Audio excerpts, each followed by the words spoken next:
ನಮಸ್ಕಾರ ಪ್ರಿಯ ವೀಕ್ಷಕರೇ. ರೌಡಿ ಶೀಟರ್ಗೆ 6 ತಿಂಗಳ ಗಡೀಪಾರು.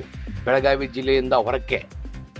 ಬೆಳಗಾವಿ ಜಿಲ್ಲೆ ಮುರಗೋಡ್ ಪೊಲೀಸ್ ಠಾಣೆ ವ್ಯಾಪ್ತಿಯ ನುಗ್ಗಾನಟ್ಟಿ ಗ್ರಾಮದ ರೌಡಿ ಶೀಟರ್ ನೀಲಕಾಂಠ ಮುದುಕಪ್ಪ ಮಣವಾಡ್ಕರ್ 26 ವರ್ಷ ಎಂಬಾತನನ್ನು 6 ತಿಂಗಳ ಕಾಲ ಬೆಳಗಾವಿ ಜಿಲ್ಲೆಯಿಂದ ಗಡೀಪಾರು ಮಾಡಿ ಮಾನ್ಯ ಪೊಲೀಸ್ ಅಧೀಕ್ಷಕರು ಬೆಳಗಾವಿ ಜಿಲ್ಲೆ ಮತ್ತು ವಿಶೇಷ ಕಾರ್ಯನಿರ್ವಾಹಕ ಅಧಿಕಾರಿಗಳು ಬೆಳಗಾವಿ ಮೊದಲನೇದಾಗಿ ಮಾಡಂಗಿರಿ ಗ್ರಾಮದ ಒಬ್ಬ ಮುಗ್ಧ ದಲಿತ ಮಹಿಳೆಯ ಹೆದರಿಸಿ ಜಮೀನು ಕಬಳಿಸಲು ಯತ್ನ.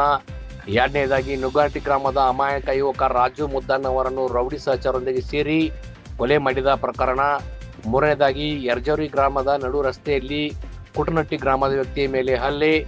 ಈತನ ದೌರ್ಜನ್ಯದಿಂದ ನುಗ್ಗಾನಟ್ಟಿ, ಯರಗಟ್ಟಿ, ಬೂದಿಗಾಪ್, ಯರ್ಜರ್ವಿ, ಕುಟನಟ್ಟಿ, ಮಾಡಂಗಿರಿ, ಗೋಕಾಕ್, ಖನಗಾಂವ್, ಬೆಂಚರ್ಮಡಿ ಮತ್ತು ಗುದಟ್ಟಿ ಗ್ರಾಮದ ಜನರು ನೆಮ್ಮದಿಯಿಂದ ಜೀವನ ಮಾಡಲಾಗದ ಪರಿಸ್ಥಿತಿ ನಿರ್ಮಾಣವಾಗಿತ್ತು.